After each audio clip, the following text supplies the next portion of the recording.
Hello Radhakrishna garu, నమస్తే, welcome to mister I channel. ఆయన ఎన్నో చిత్రాలకి రైటర్గా పనిచేశారు. మన చక్రం మూవీ, రాఖీ, శ్రీయాంజనేయం, అలాంటి ఎన్నెన్నో మూవీలకి మంచి రైటర్గా పనిచేశారు. So just cheers. yes I like your attitude. ఒక రైటర్ అంటే ఒక మంచి డైలాగ్స్ రాసి జనాల్ని ఏదో ఒక సందేశాన్ని ఇస్తారు. అంత పెద్ద సీక్రెట్ చెప్పిన భగవద్గీతను ఎవడు పాటించాడు? మా రైటర్లు చెప్పే నీతులు ఎవడు పాటిస్తాడు? అంటే మన ఆర్జీవి గారితో కంపేర్ చేసుకుంటారు. అతను వినాయకుడు, శివుడు దేవుడు కదా, వినాయకుడు కొడుకుని తెలియదా, తలగాని నరిగా అంటాడు. ఆన్సర్ చెప్పడం మీకు చేత కాక, చేత కాని దద్దమ్మలై కొజ్జాలైపోయి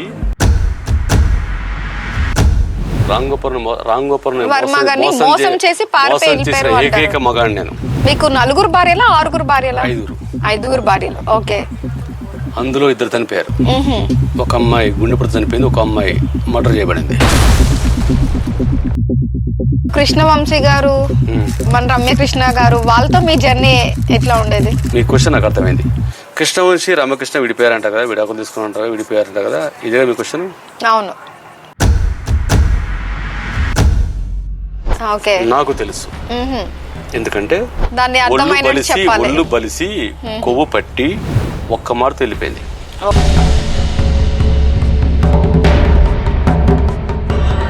అసలు ఏంటి పూరి జగన్నాథ్ గురించి?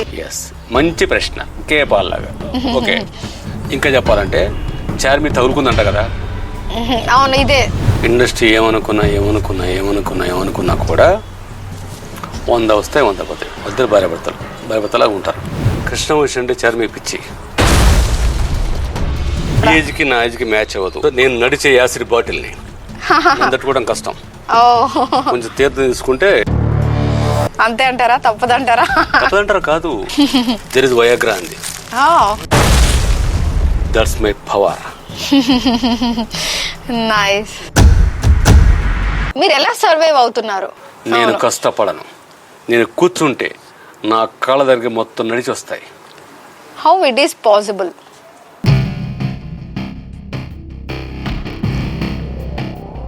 ఇప్పుడు ఇంటర్వ్యూ చూసిన తర్వాత అది ఎవరితో మందాత ఇంటర్వ్యూ చేసిందిరా అని తిడతారు. బట్ ఆయన పిచ్చినా కొడుకు అన్నారు కదా, నేను మీకు చెప్తున్నాను, ఆయన ఎక్స్ట్రీమ్ పిచ్చినా కొడుకు. హాయ్, హలో అందరికీ నమస్తే, welcome to mister I channel. నేను ఈరోజు ఒక ప్రముఖ రైటర్తో మీ ముందు వచ్చేసాను. ఆయన ఎన్నో చిత్రాలకి రైటర్గా పనిచేశారు. మన చక్రం మూవీ, రాఖీ, శ్రీయాంజనేయం, అలాంటి ఎన్నెన్నో మూవీలకి ఒక మంచి కథని, మంచి డైలాగ్స్ ఇచ్చి మంచి రైటర్గా పనిచేశారు. ఆయనతో నేను ఈరోజు మీ ముందు వచ్చేసాను, just chit chat. Hello Radhakrishna garu, నమస్తే, welcome to mister I channel. ఏంటి సార్, ఏంటి లైవ్ లోనే మీరు డ్రింక్ చేస్తున్నారు, ఏంటి అసలు? నువ్వు ఇంటర్వ్యూ అడిగావు. అవును సార్. ఎప్పుడు వస్తావు? డ్రింక్ చేసే టైంకి వచ్చావు. నేనేం చేయాలి? డ్రింక్ అంతా పక్క పెట్టి బుద్ధిగా కాఫీ పెట్టుకుని కూర్చోవాలి. అలాంటి బేవర్స్ బేకూపలు నేను చేయను. ఓకే రాధాకృష్ణ గారు, మీ మీద మాకు చాలా చాలా చాలా డౌట్స్ ఉన్నాయి. ఏం డౌట్స్? చాలా అంటే జనాలు చాలా అనుకుంటున్నారు, పిచ్చోడు, సంథింగ్, మీకు ఎమోషన్స్ ఉండవు, ఇట్లా ఏమి ఉండవు అంటారు. సో దాని మీద ఈరోజు నేను మిమ్మల్ని కొన్ని క్వశ్చన్స్ అడుగుదాం అనుకుంటున్నాను. Go on.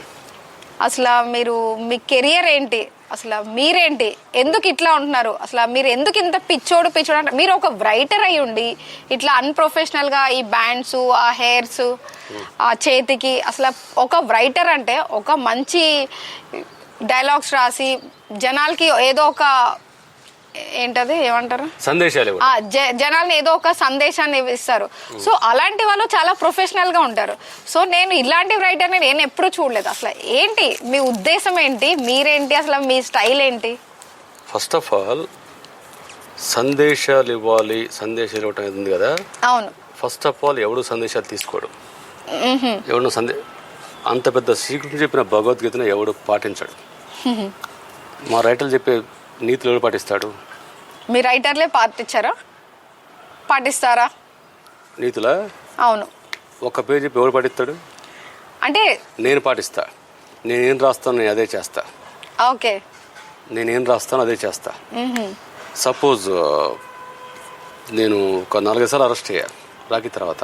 ఓహో, ఎందుకు అరెస్ట్ అవ్వాల్సి వచ్చింది? రైటర్ ఎవరు అరెస్ట్ అవుతాడా? ఓకే. ఎందుకంటే నా కళ్ళ ముందు ఒక భార్యను ఒకటి కొడుతుంటే అందరూ చూస్తున్నారు. ఓ, నేను పోయి కుక్కను కొట్టాడు అని కొట్టా. ఎందుకంటే నేను ఏం రాస్తానో అదే చేస్తాను. ఓకే. నాకు సినిమాకు జీవితానికి తేడా తెలియదు. ఒక ఎస్ఐ అడిగాడు సినిమా అనుకున్నా అని. నాకు సినిమాకు జీవితానికి తేడా అని చెప్పా. ఓకే. అసలు మీరు సినిమా ఇండస్ట్రీలోని వచ్చి అంటే మన ఆర్జీవి గారితో కంపేర్ చేసుకుంటారు. ఆర్జీవి గారిని ఎట్లా అంటారో సేమ్ మిమ్మల్ని కూడా జనాలు అలానే అంటారు. ఈయన ఒక పిచ్చోడు, ఎమోషన్స్ లేవు. ఆర్జీవితో పోలిక అంటే జనాలు ఉద్దేశం ప్రకారం నేను అడుగుతున్నాను. ఆర్జీవితో పోల్చగలిగే మనిషి ఈ భూమి మీద లేడు. అతను మహానుభావుడు. ఓకే. ఒక మహాయోగి అతను. ఈ విషయం అతను కూడా తెలియదు. నేను ఒకసారి రాంగోపురం కలిసినప్పుడు మీరనే క్వశ్చన్ నన్ను అడిగాడు. రాధాకృష్ణ నన్ను పిచ్చోడు అంటారు, మూర్ఖుడు అంటారు. మూర్ఖుడు అంటారు. తనే అన్నాడు. అవును. మేధావి అంటారు, గొప్ప డైరెక్టర్ అంటారు. నేను అసలు ఏంటి అన్నాడు. అసలు ఫస్ట్ ఆఫ్ ఆల్ నువ్వు డైరెక్టరే కాదని చెప్పా. ఓకే. రాంగోపురం అసలు డైరెక్టరే కాదు. అఫ్ కోర్స్ అతను శివ సినిమాతో సౌత్ ఇండియా సినిమా చరిత్రను మార్చాడు. గ్రామర్ని మార్చాడు, గ్లామర్ని మార్చాడు. ఓకే. ముంబైకి వెళ్ళి సత్య సినిమాతో బాలీవుడ్ చరిత్రను మార్చాడు. కానీ బేసిక్ అతను అసలు డైరెక్టర్ కాదు. ఇదే మాట రాముతో చెప్పా. మీరు డైరెక్ట్ గా ఆర్జీవి గారితో చెప్పారా? చెప్పాను. ఓకే. ఆయన రియాక్షన్ ఎట్లా ఉంది మీరు ఇలా చెప్తే? డైరెక్టర్ కాదని నవ్వాడు. లైక్ ఇట్ రాధాకృష్ణ అన్నాడు. ఎందుకు అంటే ఫేస్ టు ఫేస్ మాట్లాడారని? ఓకే. డైరెక్టర్ కాకపోవడం ఏంటి, నేను చిన్న సినిమాలు రెడీ చేశాను అన్నాడు. ఓకే. రాము నువ్వు డైరెక్టర్ కాదు, నువ్వు ఒక ఫిలాసఫర్. ఇంకా చెప్పాలంటే నువ్వు ఫిలాసఫీ చెప్తావు, నువ్వు ఒక యోగివి. జీన్స్ టీ షర్ట్లు వేసుకుని తిరిగే ఒక యోగివి. ఇంకా చెప్పంటే మర్మయోగి అంటారు. మర్మయోగి అంటే వాళ్ళ యోగి అని ఎవరికి తెలియదు. ఓకే. మర్మయోగి వాళ్ళు ఎవరికి తెలియనివారు. అతను యోగి. యోగుల తత్వం ఎలా ఉంటుందంటే వాళ్ళు ఏ పని చేసినా ఆ పని వాళ్ళు చేసినట్టుగా ప్రపంచంలో ఎవడూ చేయలేడు. వాళ్ళు ఊడ్చారనుకోమ్మా, వాళ్ళ మీ ఆడలు వచ్చలేడు. అంటే వాళ్ళు ఏ పని చేసి ఒక అమ్మాయి సైడ్ కొట్టారనుకో, వాళ్ళ ఎవడు సైడ్ కొట్టలేడు. అంటే ఇక ఆ అమ్మాయి తప్ప ఇంకో ధ్యాస ఉండదు. ఎక్కడ పోతుంది, ఎటు పోతుంది, ఎటు పోతుంది, అడిపోతుంది, ఇల్లు కొంప ఎక్కడ, అది ఎక్కడ, ఇది ఎక్కడ, ఇది తప్ప ఇంకో పని ఉండదు. వాళ్ళు యోగులు. హిమాలయస్ లో ఉంటారు, లేదా శ్మశాన్ల వారణాసి శ్మశానంలో ఉంటారు. అఘోర సన్యాసులు, నాగసాధువులు, కాపాలికులు వాళ్ళు ఉంటారు. ఇప్పుడు రాంగోపురం అలాంటి మహాయోగి. అతను ఒప్పుకోడు. అది పక్క పెట్టండి. రాధాకృష్ణ గారు, మీ పర్సనల్ లైఫ్ మీద మా జనాలు ఉన్న అంటే వాళ్ళు ఉన్న క్వశ్చన్స్ ప్రకారం నేను మిమ్మల్ని కొంచెం నాతో సింక్ అవడం కష్టం. కొంచెం డ్రింక్ తీసుకో. అంతే అంటారు? తప్పదంటారా? కాదు, చాలు. కాఫీ తాగడానికి, డ్రింక్ తాగడానికి జనం చాలా తేడా చూపిస్తారు. మా దృష్టిలో సర్వం శివోహం. ఈ రోజు మీ పర్సనల్ లైఫ్ గురించి తెలుసుకోవాలనుకుంటున్నాం అండ్ మీ సినిమా ఇండస్ట్రీ గురించి తెలుసుకోవాలనుకుంటున్నాం. నువ్వు ఏమైనా అడగొచ్చు. సో మీరు సుత్తి లేకుండా సూటిగా మాకు సమాధానం చెప్పాలి. మా జనాలకు ఉన్న డౌట్స్ అని ఈ రోజు మీరు క్లియర్ చేసేయాలి. Just like Alexa, no emotions, only answers ఉంటాయి. ఓకే. కలుపుకోపా. ఎందుకంటే నేను నడిచే యాసిడ్ బాటిల్ని తట్టుకోవడం కష్టం. కొంచెం తీర్థం తీసుకుంటే కరెక్ట్ కడుగుతావు. అంతే అంటారా? తప్పదంటారా కాదు. ఇప్పుడు what make difference between coffee and drink? Okay. ఇప్పుడు డ్రింక్ చేసి నువ్వు పిచ్చివాగుడు వాగితే నీ మీద నీ కంట్రోల్ అయినట్టు. నువ్వు డ్రింక్ చేసి కూడా నార్మల్గా మాట్లాడగలిగితే యువర్ వర్తీ పర్సన్. ఓకే. అంతే కదా? అవును, అంతే కదా. అది. సో డ్రింక్ తీసుకో. ఓకే. ఎందుకంటే నన్ను క్వశ్చన్లు మామూలు పనికిమాల క్వశ్చన్లు వేయద్దు. నో, చాలా స్ట్రాంగ్ గా వచ్చాం మీ దగ్గరికి. ఎందుకంటే మా జనాలు ఉన్న డౌట్స్ చాలా స్ట్రాంగ్ గా క్వశ్చన్స్ వేశారు.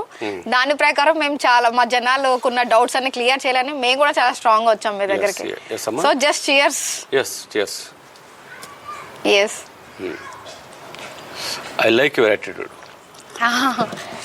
ఆడపిల్లలు ఇలాగే ఉండాలి, ధైర్యంగా ఉండాలి. ఇప్పుడు ఇంటర్వ్యూ చూసిన తర్వాత అది ఎవరితో మందాత ఇంటర్వ్యూ చేసిందిరా అని తిడతారు. కామెంట్లు వస్తాయి. అవును, కామెంట్లు వస్తాయి. ఓకే. అవి నీ తిట్లు కాదు, బ్లెస్సింగ్స్. ఓకే. అంటే you or something special. Thank you sir. And me personal life నేను ఫస్ట్ స్టార్ట్ చేస్తా. ఓకే. అండ్ సినిమా లైఫ్ గురించి మాక్సిమం కొంచెం వరకు మా జనాలకి మాకు తెలుసు. సో మీ పర్సనల్ లైఫ్ గురించి తెలీదు. సో మీ పర్సనల్ లైఫ్ తో నేను స్టార్ట్ చేద్దాం అనుకున్నా.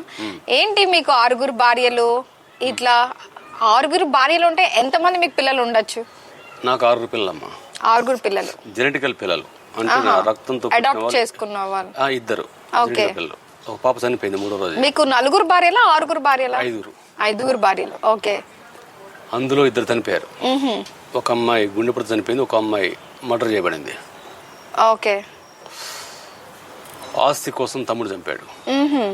అసలు మీరు 4 పెళ్ళిళ్ళు ఎందుకు చేసుకోవాల్సి వచ్చింది? ఎందుకంటే పెళ్ళ ఉండక కూడా ఇంకొక అమ్మాయి వచ్చేసి నువ్వే నాకు కావాలంది. నా పెళ్ళ ఉంది కానీ నాకు అనవసరం ఉంది, దానికి ఏం చేయాలి నేను? అంటే వాళ్ళు అలా అంటే మీరు ఒప్పేసుకున్నారా? ఒప్పేసుకోవడం కాదు, చచ్చడి ఒప్పుకోవాల్సి వచ్చింది. ఓకే. ఓకే. నాకు పెళ్ళ ఉంది, ఇట్లా పిల్లలు ఉన్నారంటే I don't care. Me attitude కి ఎగ్జాక్ట్ గా ఉన్నట్టున్నారు. తను కూడా నీ ఏజ్ కి నా ఏజ్ కి మ్యాచ్ అవ్వదు అని చెప్పాను. ఓహో. అంటే తొక్కలో ఏజ్ అన్నారు. దాన్ని ఏం చేయాలి? నా తెల్లగడానికి ఉన్న ఏజ్ లేదని ఒక అమ్మాయిని నాకు అయ్యి అనవసరం అంది. దెర్ ఇస్ వయాగ్రా అంది. దానికి ఏం చెప్పాలి నేను? దానికి ఏం చెప్పాలి? ఓకే. ఓకే. సో అట్లా 5 పెళ్ళిళ్ళు అయిపోయాయి. 2 చనిపోయారు. ఒక ఆవిడ గుండెపోటు చనిపోయింది, నా భార్య. 2 పిల్లలు కన్నది. ఇంకొక అమ్మాయి ఆస్తి కోసం తమ్ముడు చంపించాడు. సొంత తమ్ముడు పంపించాడు. అంటే ఈ ఆస్తి అంతా నాకు ఇస్తుంది అన్న భయంతో పంపించాడు. ఇప్పుడు మీకు 6 పిల్లల్లో మీకు ఎవరు ఇష్టం? ధ్యాన్ ప్రధాన్. మీ 6 పిల్లల్లో నా పెంపుడు కూతురు. తన పేరు ధ్యాన్ ప్రధాన్. మా అమ్మ క్యాన్సర్తో హాస్పిటల్లో ఉంటే ఎవరూ రాలా, వచ్చిపోయారు. తను మాత్రం 24 hours నా అమ్మాయిని కాపాడుకుంది. ఓహో. మీ అడాప్ట్ చేసుకున్న అమ్మాయి. ఓకే. అండ్ మీకు చేసుకుంది చిన్నప్పుడు కాదు. ఓకే. 16 ఏళ్ల వయసులో. ఓ, ఆల్రెడీ తనకి అంతా తెలిసిపోద్ది ఎవరు ఏంటి అని. ఇప్పుడు తను లేదు, నా మీద కోపం చెల్లిపోయింది. ఓ. తన కోసం వెతుకుతున్నా, పట్టుకుంటా. ఓకే. నేను డబ్బు సంపాదిస్తే ఇక్కడ నుంచి ఇండస్ట్రీకి వచ్చాను కదా, ఖచ్చితంగా డబ్బు సంపాదిస్తా, చాలా డబ్బు సంపాదిస్తా. అదొక్కటే కాదు, వ్యాపారాలు చేస్తా. ఓకే. మీరు నా జెనెటికల్ డాక్టర్ విషయం పక్క పెడితే తన బొద్ది ధ్యాన ప్రధానంగా మాత్రం నేను ఎక్కడున్నా పట్టుకుంటా. ఇప్పుడు తను లేదు. ఓకే. చీను డాడీ వారని నా మొహం మీద ఉమ్మేసి వెళ్ళిపోయింది. ఓ, ఎందుకు అలా చేయాల్సి వచ్చింది? తను చిన్న తప్పు చేసింది. పిల్లలు తప్పు చేస్తారు. ఓకే. పిల్లలు తప్పు చేస్తే పెద్దవాళ్ళు క్షమించాలి, కాపాడుకోవాలి. దాన్ని ఒళ్ళు బలిసి కొవ్వు పట్టి సొసైటీ గురించి ఆలోచించడం వల్ల కూతురు అంటే ఒక్క మాటతో వెళ్ళిపోయింది. ఓకే. ఇది ఎక్కడుందో తను నాకు తెలియదు. నేను సంపాదిస్తే తను ఎక్కడున్నా పట్టుకుంటా. పట్టుకుని తనకు మొత్తం చెప్పేస్తాను. ఇన్ని ఇయర్స్ తర్వాత మళ్ళీ మీకు ఎందుకు ఇండస్ట్రీకి రావాలి అన్న కోరిక వచ్చింది? అసలు మీరు ఇండస్ట్రీలో చాలా చాలా చేశారు అండ్ మంచి పేరు తెచ్చుకున్నారు, ఈక్వల్ టు బ్యాడ్ నేమ్ కూడా అట్లానే తెచ్చుకున్నారు. మన రామ్ గోపాల్ వర్మ గారి దగ్గర నుంచి పారిపోయి వెళ్ళిపోయారు. ఇక కాదు, రామ్ గోపాల్ వర్మ గారిని మోసం చేసి పారిపోయి వెళ్ళిపోయారు. ఏకైక మగాడు నేను. అసలు ఎందుకు అలా చేయాల్సి వచ్చింది?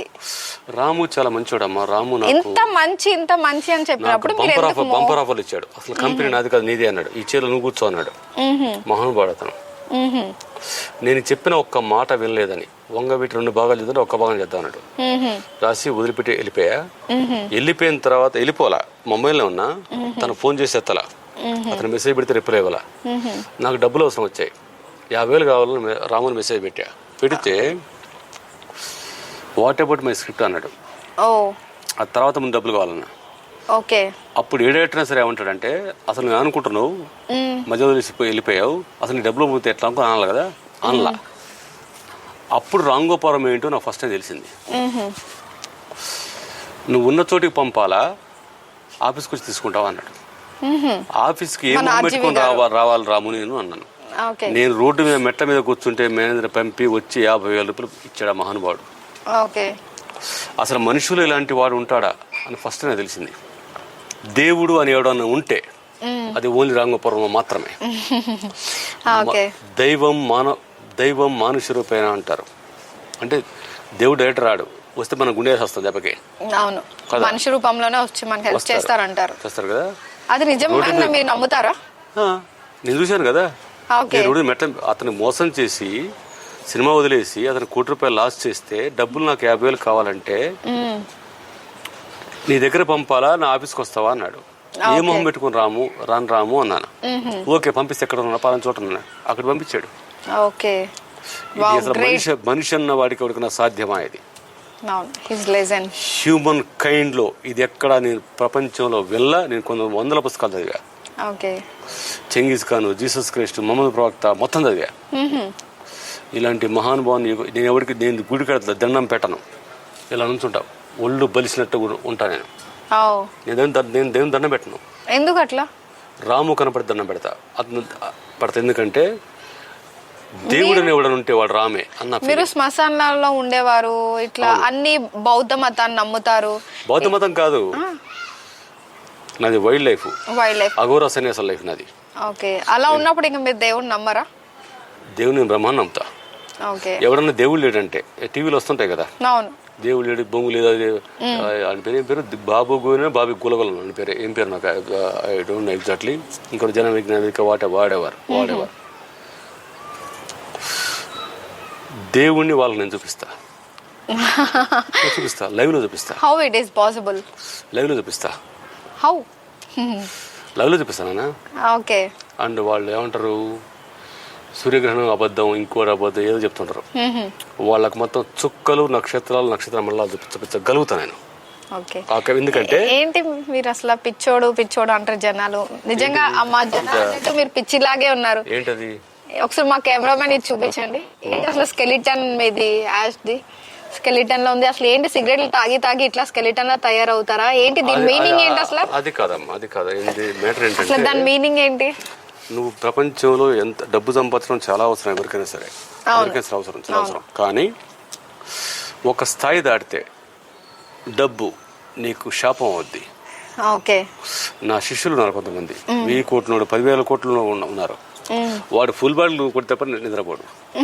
ఎందుకురా అంటే నా పిల్లలుకి నేను ATM కార్డుని అయిపోయా, ఓన్లీ డాడీ డబ్బులు అయిపోయినాయి అంటారు అంతే. నువ్వు తిన్నావా, నీ ఆరోగ్యం ఎట్లా ఉంది, ఏంటి, ఇదేం అడగరు. డబ్బులు అయిపోయి పంపించంటారు. అంటే I became just like ATM card. But ఆ స్కెలిటన్ మీనింగ్ ఏంటి అసలు? మీనింగ్ ఏంటంటే నువ్వు ఎంత సంపాదించినా ఎంత సాధించినా చివరికి నీ బతుకు ఇంతే. ఓకే. ఎన్టీఆర్ లాంటి యుగ పురుషుడే అడ్రస్ లేకుండా పోయాడు.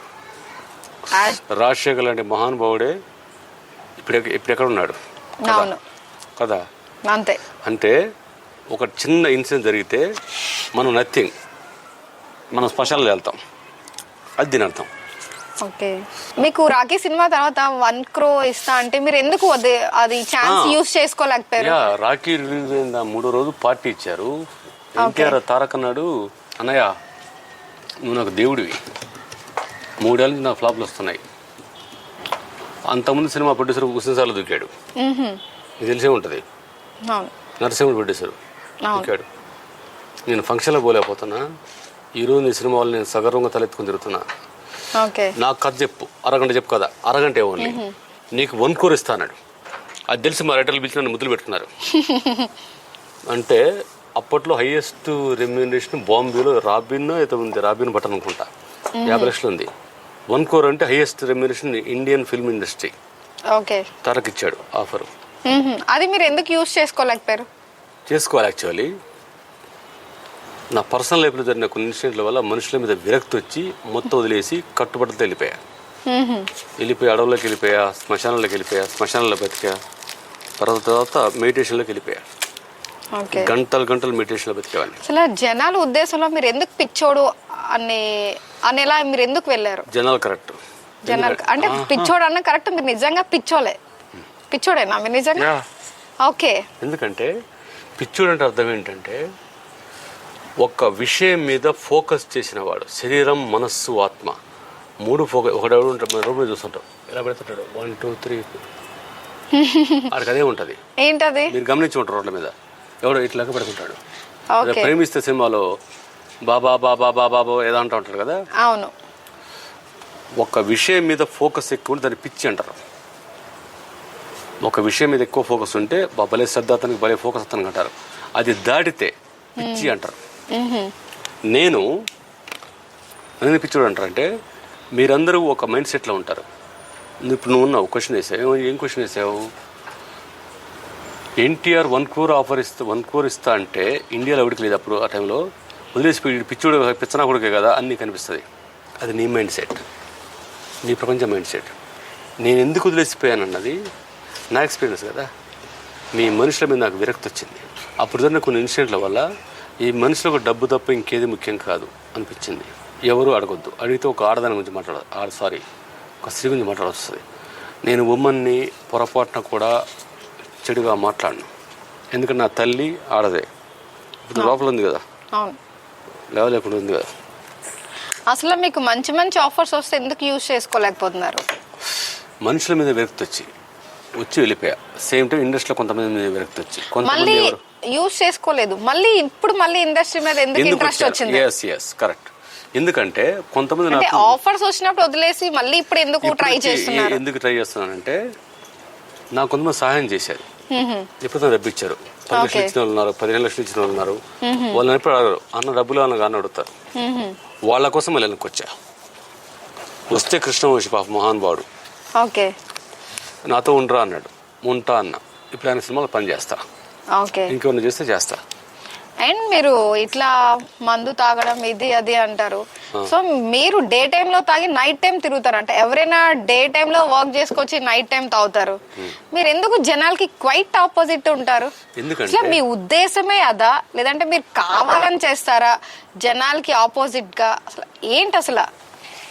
ఇక్కడ ఒక లాజిక్ ఉందమ్మా. బేసిక్ గా ప్రపంచం మార్నింగ్ 5 o'clock నుంచి నైట్ 11 o'clock వరకు డిస్టర్బ్డ్గా ఉంటుంది. ప్రపంచం మొత్తం 5 o'clock లేస్తారు, గోలగోలగా ఉంటుంది. 6 o'clock ఇంకా ఇక టైం గడుస్తా గోలగోలగా ఉంటుంది. ఈ గోలంతా నాకు పడదు. రాత్రి 11 తర్వాత మీరు బయటికి వెళ్తే 12 తర్వాత మీరు హైదరాబాద్ రోడ్ మీదకి వెళ్ళండి, ప్రశాంతంగా ఉంటుంది, ఏ డిస్టర్బెన్స్ ఉండవు. నేను ఆ టైంలో తిరుగుతా. తిరిగి నేను చేయాల్సిన పని ఏంటి? మరి మీరు డేలో ఎప్పుడు పడుకుంటారు? నైట్ తిరిగితే 2 o'clock డ్రింక్ స్టార్ట్ చేస్తా, 5 o'clock ఫినిష్ చేస్తా, 5:30 తింటా, 6:30, 7కి పడుకుంటా, 2:30కి లేస్తా. అంటే ఎన్ని అవర్స్ పడుకుంటారు? 4 hours, 5 hours, maximum 5 hours, 3 hours లేచి బయటికి వెళ్ళిపోతాను. అండ్ మీ సినిమా ఇండస్ట్రీకి వచ్చి ఎన్ని ఇయర్స్ అవుతుంది రాధాకృష్ణ గారు? 97. పచ్చి బర్స్ చేసిన ఒక సినిమాకి నేను అసిస్టెంట్గా పనిచేశాను. నేను రిటర్న్ అవ్వడానికి కారణం వాళ్ళే. వాళ్ళ సినిమాలు చూసి వాళ్ళ డైలాగ్ చూసి నేను డైలాగ్ రిటర్న్ అయ్యా. నేను ఏమైనా మంచి డైలాగ్ రాస్తే అది నాది కాదు, అది కేవలం పరచు బెదర్స్ పెట్టిన భిక్ష, బిచ్చం. రేపు ఇంకా ఫ్యూచర్లో సినిమాలు రాస్తే గొప్ప డైలాగ్ రాసినంటే అది నాది కాదు. ఓన్లీ పర్చు బెదర్స్ వాళ్ళ దగ్గర నేను అసిస్టెంట్గా అఫీషియల్ పని చేయలేదు. వాళ్ళు చేసిన సినిమా నేను పని చేశా. నరసింహ నేను పని చేశా, సింగిల్గా పని చేశా, గణేష్ పని చేశా. ఏమన్నా నేను నా గొప్పతనం అని ఎవరినంటే అది నాది కాదు, ఓన్లీ పర్చు బస్ పెట్టిన భిక్ష. మీరు ఎందుకు సడన్ గా ఇండస్ట్రీని వదిలి వెళ్ళిపోవాల్సి వచ్చింది? చెప్పాను, పారిపోవాల్సి వచ్చింది. జనాల ఉద్దేశంలో పారిపోయారు అన్నారు. సో మీరు ఎందుకు జనాల ఉద్దేశంలో పారిపోవాల్సి వచ్చింది? పర్సనల్ లైఫ్ లో ఒక మనిషి కోసం నేను సర్వస్వం వదులుకొని సిద్ధపడితే ఆ మనిషి డబ్బే ముఖ్యమైనట్టుగా ప్రవర్తించింది. సేమ్ టైం ఇండస్ట్రీలో ముఖ్యమైన పర్సన్ మోసం చేశాడు. దాంతో మనుషుల మీద విరక్తి వచ్చింది. వచ్చి వెళ్ళిపోయా, అడవుల్లోకి వెళ్ళిపోయా, కొండలోకి వెళ్ళిపోయా. మరి మీ ఫ్యామిలీస్ మొత్తం వెళ్ళేసి వెళ్ళిపోయా. వెళ్ళిపోయా అట్లా సంవత్సరాల తరబడి ధ్యానంలోకి వెళ్ళిపోయా, శ్మశానంలో బతికా. ఎన్ని సంవత్సరాలు అక్కడ ఉన్నారు శ్మశానంలో? 2008 నుంచి 2019 వరకు. మధ్యలో రాంగోపురం ఎక్కడో పట్టుకున్నాడు. రాధాకృష్ణ కరెక్ట్, ఆయన చేస్తున్న ఏదో కథకి పట్టుకున్నాడు. మీరు ఒకరోజు డైరెక్ట్ గా ఆర్జీవి గారు ఇంటి దగ్గరికి వెళ్ళారన్నారు కదా, అది ఎప్పుడు శివ రిలీజ్ టైంలో. నువ్వు యాక్టర్గా నువ్వు వద్దు, డైరెక్షన్ వద్దు, నీకు కళ్ళు చాలా బాగున్నాయి ఏదో చెప్పాడు. డైరెక్ట్ గా ఆయన ఇంటికి వెళ్ళిపోయారు. కొంపకి తలుపు కొట్టేవాని. మూడో రోజు తిరగబడ్డాడు. ఆఫీసర్ అండి పొద్దున చెప్తారేంటి అని. ఓకే. ఆ తర్వాత నేను మీలా కావాలండి, నాలాగే ఒకళ్ళలాగా ఎవరు తయారగలడు నేనైతే అని చెప్పాడు. అప్పుడు చెప్పాడు 3 చెప్పాడు విషయాలు. ఇంగ్లీష్ నేర్చుకో, ఇంగ్లీష్ పుస్తకాలు చదువు, వెరీ గుడ్. డ్రింక్ తాగుతున్నావు, బంగారు తల్లి, వెరీ గుడ్. చెప్పండి. అతను 3 విషయాలు చెప్పాడు. ఒకటి, ప్రతి మంచి సినిమా 10 సార్లు చూడు. నంబర్ 1. నంబర్ 2, ప్రపంచంలో ఇంగ్లీష్ బుక్స్ బాగా చదువు. నాలెడ్జ్ మొత్తం ఇంగ్లీష్లోనే ఉంది, అవును, అది చదువు. 3వది, సొసైటీకి వెళ్ళిపో. ఓకే. అది కళ్ళు కంపౌండ్ కావచ్చు, బార్ షాప్ కావచ్చు, టీ షాప్ కావచ్చు, ఇంకా మనుషుల్ని స్టడీ చేయి, అప్పుడు ఒరిజినాలిటీ వస్తుంది అని చెప్పాడు. నేను 2 పాటించా, ఇంగ్లీష్ పాటించలేకపోయా. ఇంగ్లీష్ నాకు అర్థం అవుతుంది, but can speak in fluent language. Okay. But మీరు చాలా నెంబర్ ఆఫ్ మూవీస్ చూసారు, హాలీవుడ్, టాలీవుడ్, బాలీవుడ్, మొత్తం western films, Japanese films, Chinese films, మొత్తం అన్ని చూసారు. శివ సినిమాతోనే మీరు కనెక్ట్ అయ్యారన్నారు. అవును. సో ఆ సినిమా మీద మీ ఒపీనియన్ ఏంటి? శివ అనేది సౌత్ ఇండియా సినిమా గ్రామర్నే మార్చేసింది. ఓకే. ఆ సినిమా రిలీజ్ అయిన టైంలో అది ఎంత పెద్ద హిట్ అంటే, ఇప్పుడు బాహుబలి, పుష్ప ఇవి ఉన్నాయి కదా, ఆ సినిమా హిట్ ముందు ఇవన్నీ నథింగ్. ఓకే. ఇప్పుడు అదే శివ సినిమా ఈ జనరేషన్ లో రిలీజ్ అయితే ఎలా ఉంటది? 2000 కోట్ల పైన కలెక్ట్ చేసేది. ఓకే. మళ్ళీ అలాంటి సినిమా మన ఆర్జీవి గారు ఏమైనా తీద్దాం అనుకుంటున్నారా ఇప్పుడు ఈ జనరేషన్ కి మ్యాచ్ అయినట్టు? ఇప్పుడు ఒక మనిషి ఒకటి ఇవ్వబడుద్ది, అది రాముడు ఒప్పుకోడు. అవును. ఎక్కడి నుంచి వస్తుంది? శివ, రంగీలా, సత్య, సర్కార్, అంతరు రంగపురం వేరు. ఆ తర్వాత అతను తీసిన సినిమాలు వేరు. ఓకే. అతనికి ఇవ్వబడిన పవరు వెనక్కి లాక్కోబడింది.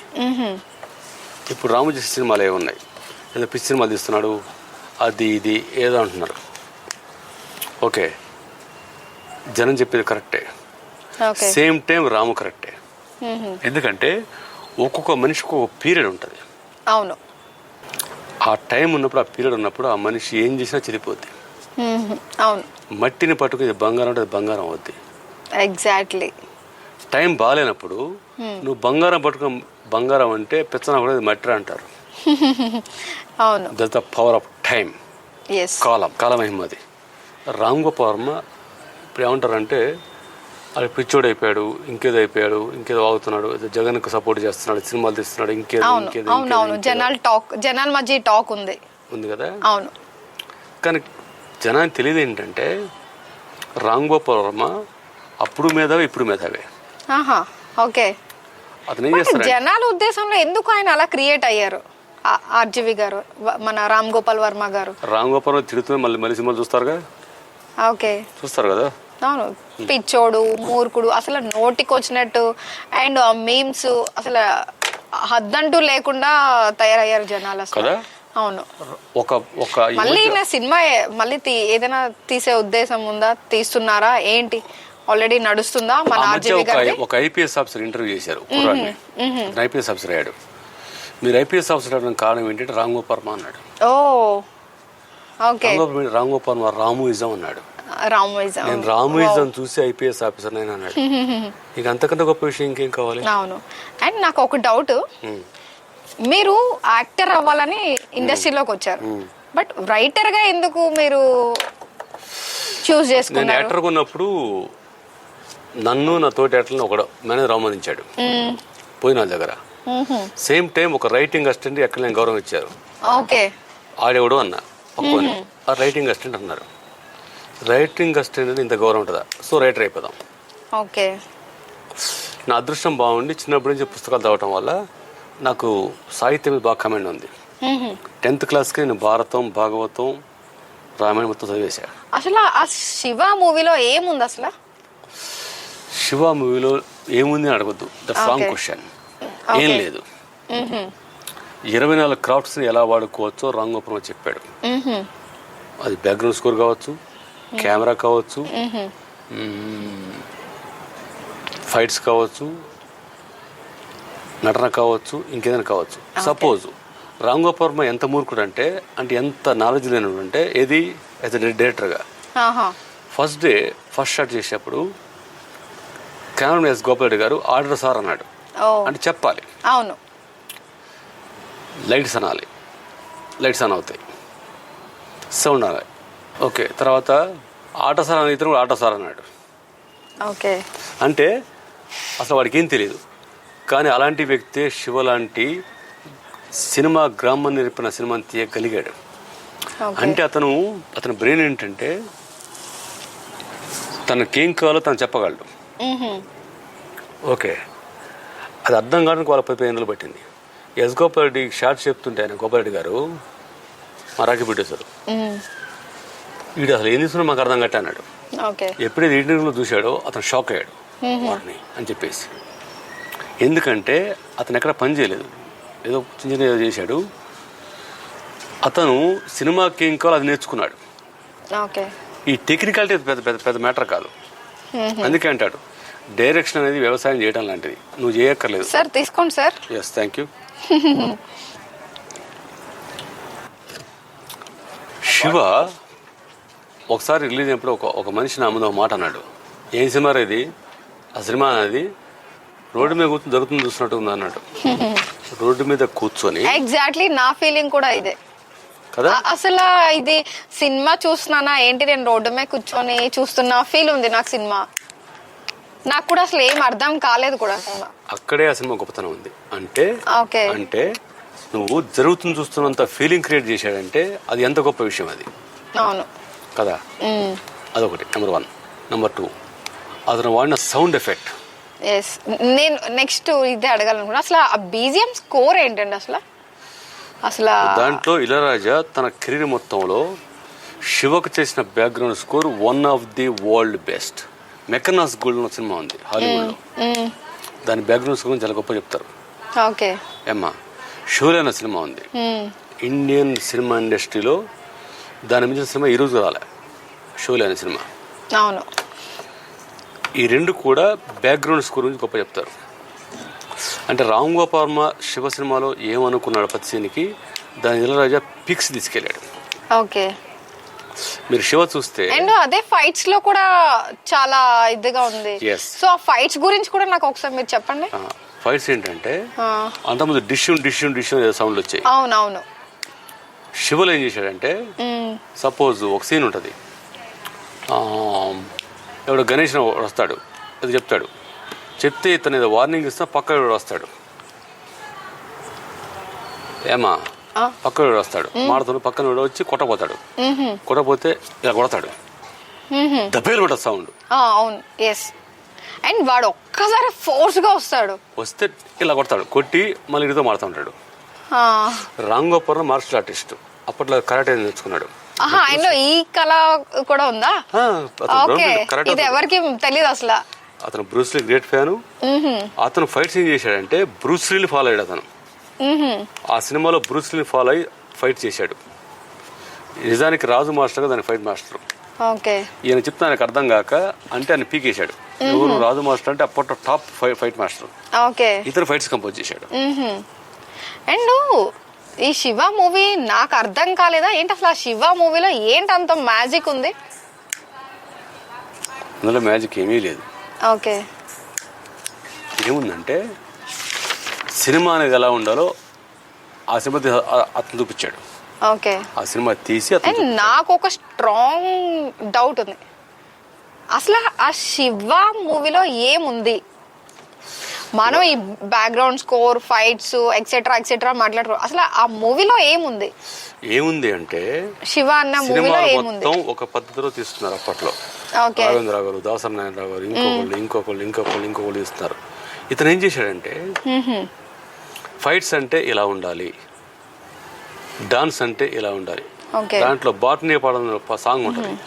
హీరో నాగార్జున ఎక్కడ డాన్స్ చేయడు, మామూలుగా అయితే హీరో డాన్స్ చేయాలి, ఎక్కడ డాన్స్ చేయడు, మధ్యలో ఒక స్టెప్ చేస్తాడు, ఇలా ఏదో చేస్తాడు. అలా మొత్తం అతను బ్రేక్ చేశాడు, మొత్తం రూల్స్కి విరుద్ధంగా పోయాడు.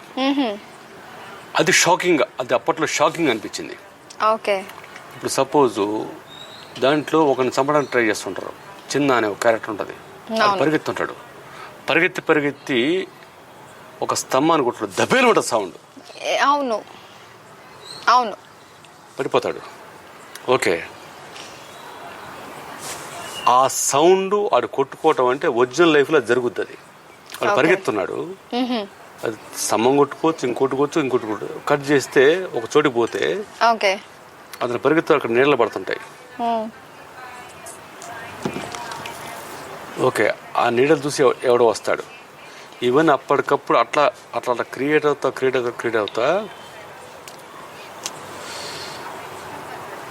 ఒక అద్భుతాన్ని చూస్తున్న ఫీలింగ్ అతను క్రియేట్ చేశాడు. సపోజ్ నాగార్జున ఉన్నాడు, అంతకుముందు యాక్టింగ్ ఎవరు చేసినా కూడా డైలాగ్ విపరీతంగా చెప్పేవాళ్ళు, హీరో కానీ ఇంకోరు కానీ. సపోజు నాగార్జున భవన్ దగ్గరికి వెళ్తాడు, రఘువరన్ వెళ్తే ఇట్లా ఒక భుజాన్ని ఒకరిని వేసుకుంటాడు, పోతాడు. తను చంపడానికి పంపిస్తే వాళ్ళని కొట్టి అందులో ఒకరిని భుజాన్ని వేసుకుని పోతాడు.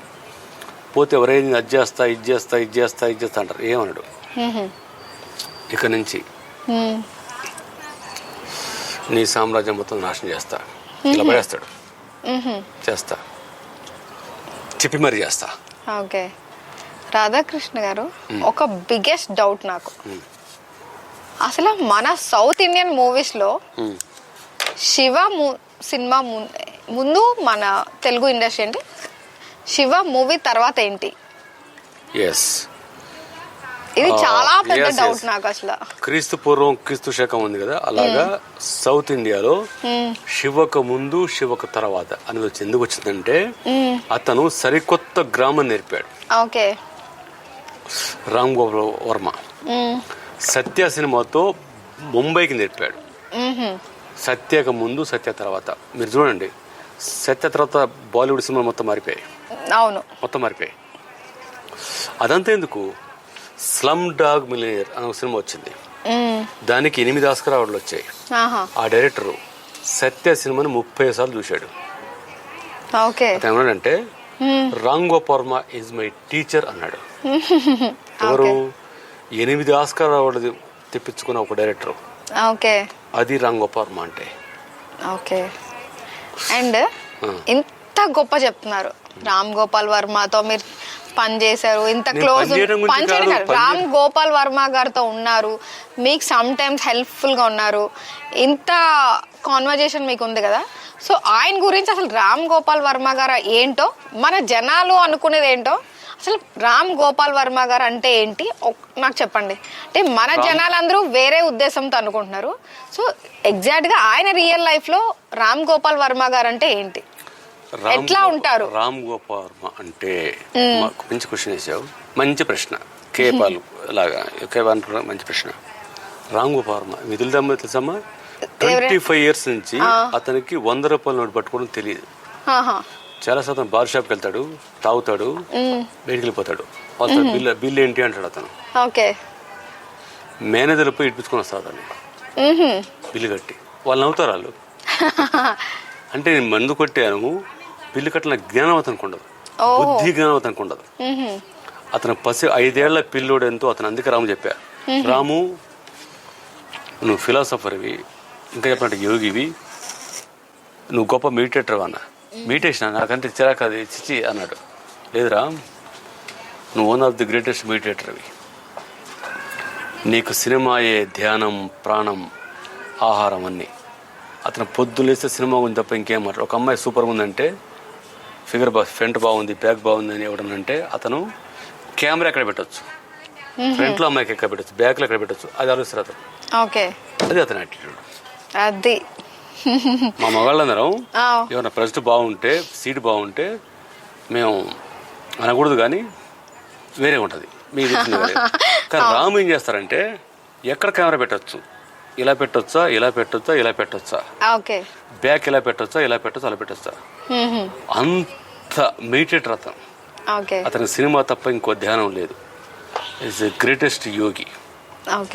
జీన్స్ టీషర్ట్తో తిరిగే మహాయోగి అతను. సేమ్ టైం అతను ఒక 5 ఏళ్ల వయసున పసిపిల్లోడు. ఎందుకంటే అతను వినాయకుడు, శివుడు దేవుడు కదా, వినాయకుడు కొడుకుని తెలియదా, తలగని నరిగా అంటాడు. ఆన్సర్ చెప్పడం మాకు చేతకాల కాక వీడేంటి ఇలా ఉంటున్నాడు, వీడు యాంటీ కాడు అని తిట్టారు. అతను పిల్లడు క్వశ్చన్ అడిగాడు. ఏమడిగాడు? శివుడు దేవుడు కదా, అవును, తన కొడుకు అని తెలియదా? అవును. ఎందుకు తల నరికాడు? తల నరికితే శివుడికి టెర్రరిస్ట్కి తేడా ఏంటి అన్నాడు. కరెక్ట్ కదా? అవును. You have to answer. నువ్వు ఆన్సర్ చెప్పు. ఆన్సర్ చెప్పడం మీకు చేత కాక, ఆన్సర్ చెప్పడం మీకు చేత కాక, చేతకాని దద్దమ్మలై కొజ్జాలైపోయి రాముని వాడు మెంటలోడు, పిచ్చరోడు, పిచ్చనాడు అంటారు. మూర్ఖుడు చాలా చాలా అంటారు. అతని పిల్లోడు, పసిపిల్లి. నేను చెప్పా రాము నేనేంటి రాధాకృష్ణ ఇట్లా అంటారు కదా అన్నాడు. రాము నువ్వు పసిపిల్లోడు అని చెప్పా. ఓకే, నువ్వు పసిపిల్లోడివి, కాకపోతే విజికిడివి. విజికిడ్ అంటే కొంతమంది ఉంటారు 3 ఏళ్లకే భగవద్గీత చెప్తా ఉంటారు. అవును అవును. కొంతమంది పిల్లలు ఉంటారు. అవును. నువ్వు చెప్తావు భగవద్గీత? నేను 100 పుస్తకాలు చదివా, నేను చెప్పలేను భగవద్గీత. ఒక పిల్ల చెప్పుద్ది, దానికి 3 ఏళ్ళ వయసు. కానీ భగవద్గీత పక్క పెడితే ఏం చేస్తుంది? ఆడుకుంటుంది, కింద వస్తువులు పడేస్తుంది, ఇంకేదో చేస్తుంది. రాము జస్ట్ లైక్ దట్. అతను క్వశ్చన్లు వేస్తున్నాడు. శివుడు దేవుడు కదా, వాడు తన కొడుకు అని తెలీదా? ఎందుకు చంపాడు? తల నరికాడు, ఎందుకు తలకి పెట్టాడు అంటాడు. నువ్వు you have to answer. Answer చెప్పు. ఆన్సర్ చెప్పడం మీకు చేత కాక, మీరు చేత కాని దద్దమ్మలై వెధవలై అతను తిడతారు. ఎవరిని? రాంగోపాల పిచ్చనా కొడుకు ఇటు దేవుని అంటాడని చెప్పేసి. నిజా నాకు తెలిసినంత వరకు అతను అండ్ కృష్ణవంశీ గారు, మన రమ్యకృష్ణ గారు, వాళ్ళతో మీ జర్నీ ఎట్లా ఉండేది? రమ్యకృష్ణ గారితో నాకు ఏ జర్నీ లేదమ్మా. కృష్ణవంశీతో ఉంది. నేను ఆవిడ అమ్మ అంట. అమ్మోరు సినిమా ఎప్పుడైతే చూసానో, అమ్మోరు సినిమా చూసా, అప్పటి నుంచి నేను ఆవిడ అమ్మనే ఫీల్ అవుతా. శ్రేణేశ్వరుడు దగ్గర ఒకసారి ఆవిడ వచ్చింది, నన్ను పిలిచాడు, పోయా. దాన్న కాళ్ళ మీద పడ్డా. పడగా ఆవిడ భయపడింది, ఉలికి పడ్డది. పడితే మీ ఏంటిదంటే ఆడంతేలే అన్నాడు. మిమ్మల్ని అన్నారా? ఆడంతేలే అన్నాడు. కృష్ణవంశం ముందు ఇలా సీడ్ పెట్టుకుని కాలుస్తాను నేను. రమ్యకృష్ణ గారి ముందు నేను సిగరెట్ తాగాను. మా అమ్మ ముందు తాగుతా, మా నాన్న ముందు తాగుతా. రమ్యకృష్ణ గారి ముందు నేను సిగరెట్ తాగాను. ఎందుకంటే నేను అమ్మ అని ఫీల్ అవుతా. ప్లస్ అండ్ మీ క్వశ్చన్ నాకు అర్థమైంది. కృష్ణవంశీ రామకృష్ణ విడిపోయారంట కదా, విడాకులు తీసుకుని ఉంటారు, విడిపోయారంట కదా, ఇదే మీ క్వశ్చన్? అవును. అటు స్టేట్ కదండి, ఎందుకు అంతే కదా. అవును. మీకు తెలియని విషయం ఏంటంటే వాళ్ళిద్దరు అద్భుతమైన భార్యాభర్తలు. నాకు తెలుసు, ఎందుకంటే నా కృష్ణవంశితో బాగా, మీకు బాగా క్లోజ్, బాగా జీవితోస్తలం కదా. ఇప్పుడు నీకున్న ఫ్రెండ్ ఉంటే వాడిని ఏమంటావు నువ్వు? అరే ఒరే అంటావు. ఆవిడ అరే ఒరే అంటది ఆయన్ని. నేను ఏంట్రా సౌండ్ లేదు అన్నది. వాళ్ళంత గొప్ప బంధం. ఇది తెలియక విడిపోయారు, అది ఇది ఏదో వాగుతుంటారు. మన ఇండస్ట్రీలో ఈ వాగుళ్ళు ఎక్కువ. నాకు తెలిసినంత వరకు, నాకు తెలిసినంత వాళ్ళ గురించి ఎవరికి తెలియదు.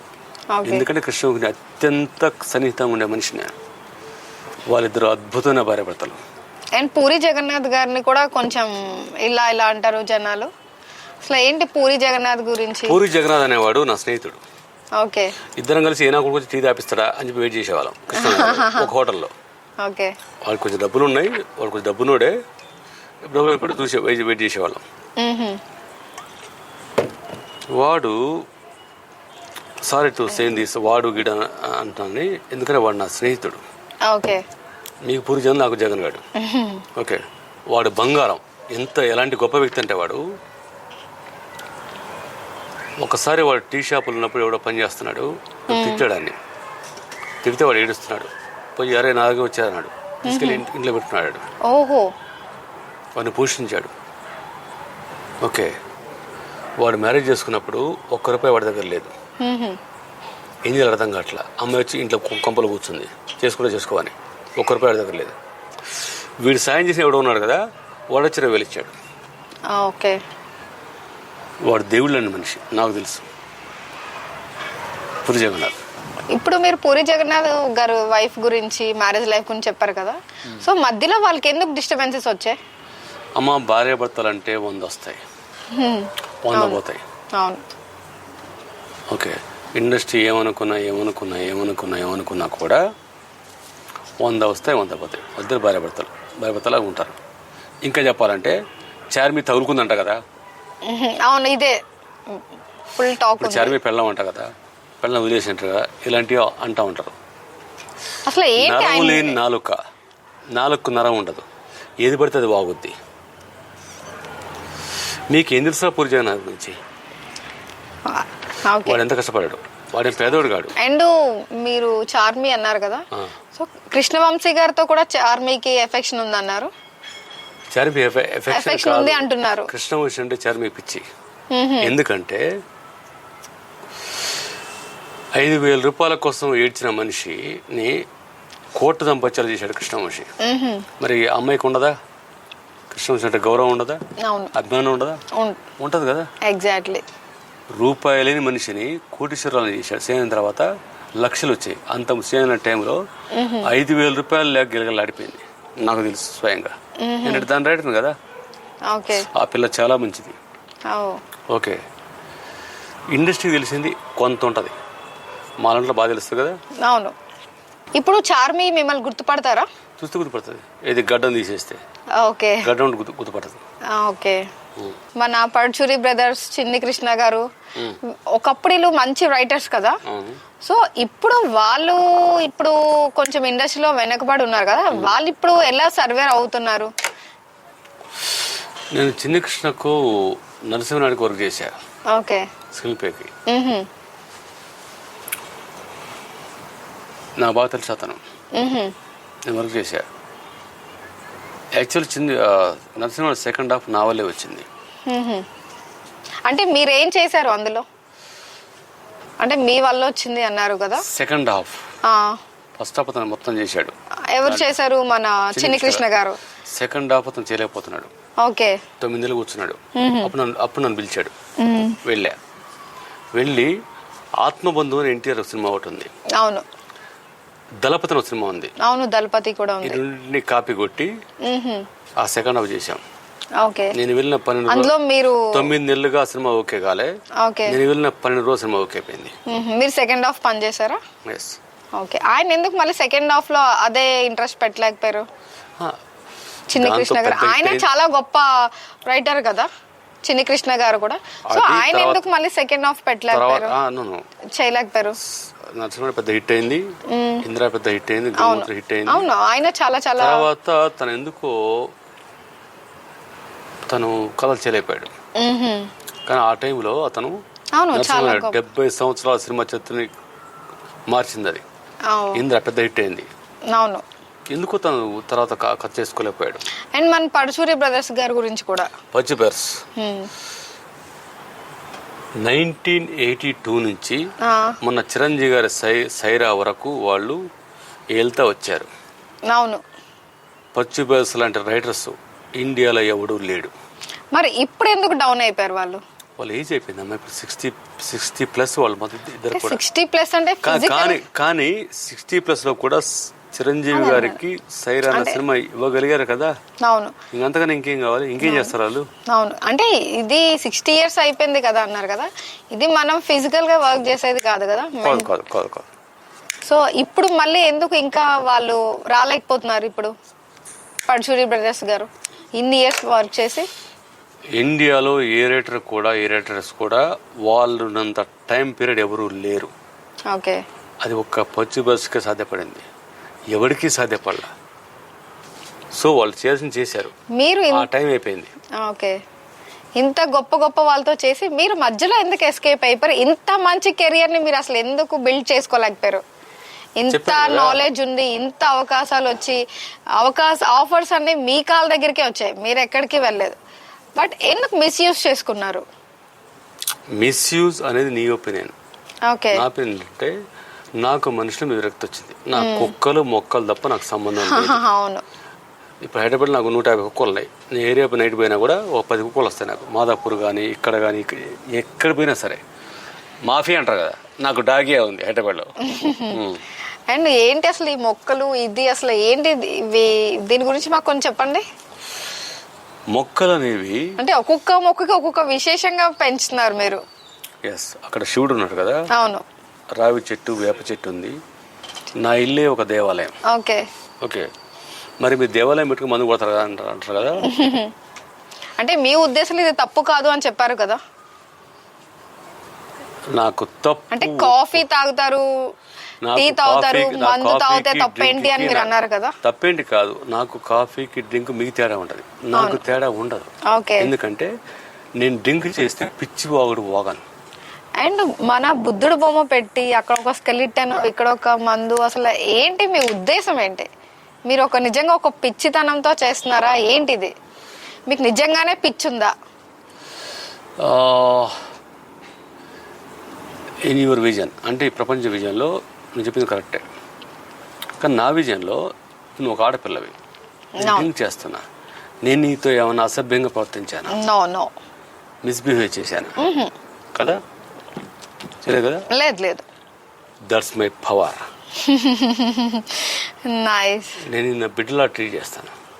అండ్ మీరు ప్రస్తుతానికి ఏం వర్క్ చేయట్లేదు, ఏం చేయట్లేదు, మీ పర్సనల్ లైఫ్ లో మీరు ఎలా సర్వైవ్ అవుతున్నారు? ఎస్, మంచి ప్రశ్న, కేపాల్లాగా. ఓకే, నాకు మీరందరూ కష్టపడతారు, నేను కష్టపడను. నేను కూర్చుంటే నా కాళ్ళ దగ్గర మొత్తం నడిచి వస్తాయి. How it is possible? Possible అంటే నాలాగా నువ్వు అడవిలో పోవాలి, శ్మశానంలో పోవాలి, ఇంకేదో చేయాలి, ఇంకేదో చేయాలి. నీ వల్ల కాదు అది. నాకు ఏ ఇబ్బంది ఉండదు, టెంపరీ ఉంటుంది. ఓకే ఓకే, ఇది మీకు అర్థం కాదు. ఎందుకు అర్థం కాదంటే మీకు కొన్ని లెక్కలు ఉంటాయి, ఇలా ఉండాలి, అలా ఉండొద్దు, ఇలా ఉండాలి, అలా ఉండదు. నాకు ఏ లెక్కలు ఉండవు. నీరు పోసిన వాడే నారు పోస్తాడు అని నేను నమ్ముతాను. అవును, ఇది సామెత చాలా చాలా చాలా సందర్భాల్లో యూజ్ చేస్తారు కదా. నారు పోసేవారే నీరు పోస్తారు, లేదా నీరు పోసేవారే నారు పోస్తారు అని ఉంటది. ఇప్పుడు వచ్చే పరిచయం అయ్యావు, నీ నెంబర్ నేను తీసుకుని తెలియదు, రేపు ఎక్కడో ఒక 500 బిల్ చేస్తా, అరే అమ్మాయి నెంబర్ ఏనంటారు, కిరణ్ ఏనంటారు, ఇస్తాడు. ఒక ఫ్రెండ్ కావాలరా పంపించాలని చెప్తాను, నువ్వు పంపవచ్చు, పంపిస్తే పంపకపోతే పట్టించుకోను, ఇంకోటి ఫోన్ చేస్తా. ఒక పక్షి ఎలా బతుకుద్దో నేను అలా బతుకుతా. ఓకే, అంటే మీ పర్సనల్ లైఫ్ లో అంతా హ్యాపీగానే ఉన్నారా? అంతా ఫైనాన్షియల్ గా చాలా స్ట్రాంగ్ గా ఉన్నారు? చాలా స్ట్రాంగ్ ఉన్నా. అసలు మీరు ఏ పని చేయకుండా ఎట్లా స్ట్రాంగ్ గా ఉంటున్నారు? అలా ఉండాలంటే నువ్వు నా లైఫ్ లో మీకు సాధ్యపడదు. నీకు సాధ్యమా? నో. శ్మశానంలో శవాలు కాలుతుంటే ఇలా ఇలా శవం లేస్తే తెలుస్తుంది కదా? తెలుసు, లేస్తుంది. నేను అలా శవాన్ని అలా కొట్టి పడుకో అన్న మనిషి నేను. నీకు సాధ్యం కాదుగా? నీకు సాధ్యమైతే నువ్వు కూర్చుంటే నీ కాదు మొత్తం వస్తాయి. మొత్తం వస్తాయి. నా కూతురు ఉంది, ఇది దిండికల్ డాక్టర్, తన పేరు అభిజ్ఞ. మధ్య మాట అంది, డాడీ నువ్వు చేసిన చాలు కానీ ఇప్పుడు నాకు 1,20,000 వస్తుంది, ఇంకొక 6 months నాకు 2.5 lakhs వస్తాయి, ఫిట్తో నీకు పంపిస్తా డాడీ, నువ్వు జస్ట్ లైక్ అలాగే ఉండు, చిన్నపిల్లలాగా ఉండు, నువ్వేం కష్టపడకు, సినిమాలకి అంటే అన్నాను. నో అని చెప్పా. ఎందుకు నో చెప్పాల్సి వచ్చింది? ఎందుకంటే నేను కూర్చుని అన్నీ వస్తాయి కదా, నా కూతురు ఇబ్బంది పెట్టే అవసరం నాకేంటి? అవసరం ఏంటి నాకు? అండ్ మీ డ్రెస్సింగ్ గురించి ఒకసారి మాట్లాడతాను నేను, ఏమనుకోకండి. నాకు ఎమోషన్స్ ఉండవు, రాయంతో. ఇలాగే ఎందుకు ఉండాలనుకుంటున్నారు? ఆ చేతికి ఆ బ్యాండ్స్ ఏంటి, ఆ షర్ట్ ఏంటి, ఆ తలకి క్యాప్ ఏంటి? ఇదేంటంటే ఇక్కడ ఇది నాడి, ఓకే, ఇది బలంగా చేయడం వద్దంటే మైండ్ కంట్రోల్లో ఉంటుంది. అంటే వీటికి కూడా కొన్ని ఇంటర్నల్ గా ఇక్కడ నాడి ఉంటుందిరా. అవునవును, ఇవి నా మైండ్ కంట్రోల్ ఉంటుంది. ఎంత తాగినా కూడా నేను పిచ్చి బాగుడు వాగను. ఇది ఎప్పుడు కట్టుకుంటూనే ఉంటారా మీరు? నో, ఓన్లీ తాగేటప్పుడా? నో, మార్నింగ్ బయటికి వెళ్ళి కట్టుకుంటా. అంటే జనాలతో కంట్రోల్ గా మాట్లాడాలనా? అది లేకపోతే మీకు కంట్రోల్ ఉండదా? నేను కంట్రోల్ తప్పితే నేను మనిషిని కాదు. ఎట్లా బిహేవ్ చేస్తారు? కంట్రోల్ తప్పితే మీరు ఎలా బిహేవ్ చేస్తారు? మీకు అసలు ఒకసారి మాదాపూర్ పోలీస్ స్టేషన్ లో ఒకటి చైర్ కొట్టా ఆ ఏరియాలో, పోతే వాళ్ళు మాట్లాడారు. సరే, నాకున్న సర్కిల్ ఏదో ఉంది, పోలీస్ ఆఫీసర్స్ వాళ్ళది మ్యానిపులేట్ చేశారు. వాళ్ళు మాట అన్నారు, మీరేమన్నా డిస్టర్బ్ అయితే మాకు చెప్పండి, మీరు అలాంటి పనులు చేయకండి అని చెప్పారు మిమ్మల్ని. మీరేమనుకున్నారు? వాళ్ళను నేను చైర్ కొడితే వాళ్ళని కుర్చీలో కూర్చోమన్నారు. కాదు నేను ఒక క్రిమినల్ని ఒక చీర కొట్టా కూర్చొని కూర్చోమంటానండి. నా మొంగ పెట్టి నన్ను ముడ్డి మీద అనాలి. పోలీస్ అంటే ముడ్డి మీద ఒక తంది అనాలి. అవును, నన్ను కూర్చోమంటారు ఏంటి అని నేను వాళ్ళు షాక్ అయ్యారు. ఎందుకు వాళ్ళు అలా అన్నారు మిమ్మల్ని? అంటే మీ వైల్డ్నెస్ చూసి అట్లా అన్నారా? ఎందుకు అలా అన్నారు? అంటే ఆ సిచ్యువేషన్ లో మీరు ఎంత మూర్ఖంగా ఏమైనా ప్రవర్తించారా ఏంటి? నేను స్టేషన్కి వెళ్ళి ఓకే, నా గెటప్ ఇంకే చూసి రెగ్యులర్ ఇదే గెటప్ లో ఉంటారా రోజు బయటకు వెళ్ళినప్పుడల్లా? ఇవి మస్ట్ అండ్ షుడ్ బ్యాండ్స్ మీకు? మార్నింగ్ పూట, నైట్ పూట? ఓకే, అవి లేకపోతే మీ కంట్రోల్ మీకు ఉండదు. కట్ చేస్తే ఏంటంటే ఎప్పుడు సడన్ గా లాల్చి పేదం తల తెల్లగుడ్డ ఉంటుంది, చాలా సాఫ్ట్గా ఉంటారు.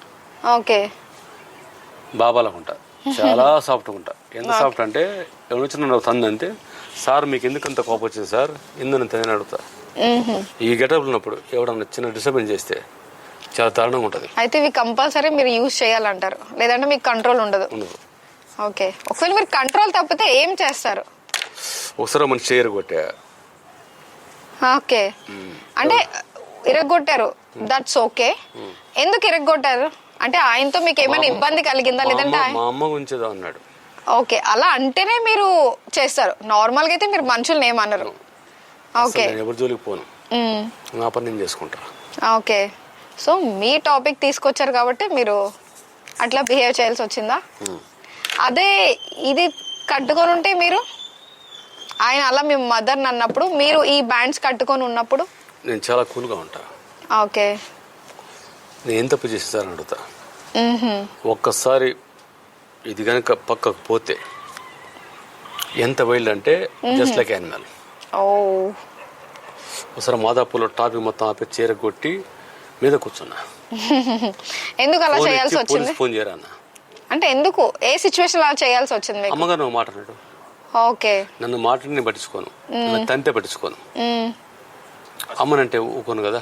ఇంతవరకు అన్ని చాలా చక్కగా చెప్పారు, మేము అడిగిన దానికి చాలా క్లారిటీగా అన్ని చెప్పారు. తప్పకుండా. ఇప్పుడు అడుగు. అండ్ మీ ఫ్యూచర్ ప్లానింగ్స్ ఏంటి? ఇంకా మీకు ఏమైనా గోల్స్ అంటే ఏమైనా ఉన్నాయా? నాకు ఏ గోల్స్ లేవు. ఓకే, కృష్ణవంశీ ఒక మాట అన్నాడు. ఏమన్నారు? తండ్రి లాంటి వాడు. ఓకే, రోడ్ల మీద తిరుగుతుంది, నన్ను పిలిచి ఆయన సినిమా ఇచ్చాడు. ఒక 5 ఏళ్ళు నాతో ఉండరా అన్నాడు. ఉంటా అన్నా. అంటే ఎన్ని ఇయర్స్ బ్యాక్ ఈ విషయం మీతో అన్నారు? 1 year కింద. 1 year. దాన్ని ఎందుకు మీరు యూజ్ చేసుకోలేదా ఏంటి? చేసుకున్నా. అన్నం ఇప్పుడు ఆయనతోనే ఉన్నారా మీరు? అన్నం అన్న సినిమా నేను చేస్తాను ఓకే అన్నాడు. చెప్పగానే కథను ఏమి వెళ్ళా పల్లెటూరుకి వెళ్ళిపోయా. వ్యవసాయం చేశా. ఓకే, నాగలి పెట్టా. రైతులు సిగరెట్ తాగని బీళ్ళకి వచ్చా. Okay,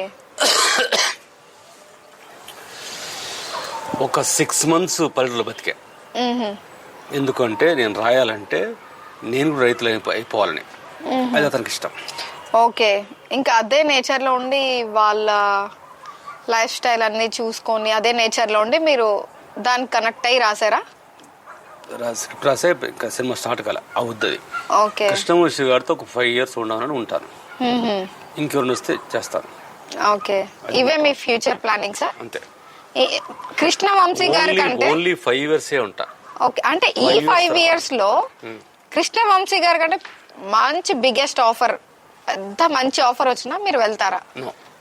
no. అంటే కృష్ణవంశీ గారి దగ్గర మాట ఇచ్చారు, మాటను మీరు ఇచ్చేసుకోరు. అతను సినిమాకి 10,000 ఇస్తానా చేస్తా, వేరే వాడు 1 కోటి ఇస్తానా చేయను. ఓకే, అంటే మాటకు కట్టుబడి ఉంటారు. అంటే ఈ 5 years ఉంటానే ఆయన దగ్గర మాట ఇచ్చారు కాబట్టి ఎంత మంచి అవకాశం వచ్చినా మీరు వెళ్ళరు. మీకు నచ్చే బెస్ట్ డైరెక్టర్ ఎవరు? చార్లీ చాప్లిన్, నాగోపర్మ. చార్లీ చాప్లిన్ అంటే ప్రపంచ సినిమాకి తండ్రి. అవును. మీకు డౌట్ ఉంటే రేపటి నుంచి చార్లీ చాప్లిన్ సినిమా మొత్తం చూడండి, దిమ్మ తిరిగిపోయి బొమ్మ కనపడుద్ది. అవును, అతను చేసిన సినిమాలు అలాంటివి. వీళ్ళిద్దరే greatest directors on the planet. Cecil B DeMille, Martin Scorsese, Steven Spielberg, James Cameron, William Wyler, చాలా మంది డైరెక్టర్స్ ఉన్నారు. మొత్తం బెస్ట్ ఎవరంటే ఇద్దరే, చార్లీ చాప్లిన్, నాగోపర్మ. సో మీకు ఒక చిన్న ర్యాపిడ్ ఫైర్ లాంటి క్వశ్చన్స్ వేయాలనుకుంటున్నా. ఓకే, జస్ట్ డైరెక్టర్ నేమ్స్ చెప్తాను, వాళ్ళ గురించి ఎస్ ఆర్ నో చెప్పండి, గుడ్ ఆర్ బ్యాడ్. ఓకే. మన రాజమౌళి గారు. రాజమౌళి ఎస్. పరమ కాపీ డైరెక్టరు, బట్ భారతదేశ సినిమా గౌరవాన్ని నిలబెట్టినాడు. And Puri Jagannath garu. Puri Jagannath garu, sorry to saying this, Puri Jagannath garu వాడి ఫ్రెండ్ కదా. వాడు సీజనల్ డైరెక్టర్. ఓకే. ఒక సీజన్లో దుమ్ములేపాడు, సీజన్ అయిపోయింది. మా త్రివిక్రమ్ గారు పరమ కాపీ రైటరు. హాలీవుడ్ సినిమాలు scene to scene, dialogue to dialogue చేస్తారు, కానీ గొప్ప డైరెక్టర్. అందరికీ సినిమాలు ఉంటాయి, అందరం సినిమాలు చూస్తాం. డైరెక్టర్ శంకర్ గారు. డైరెక్టర్ శంకర్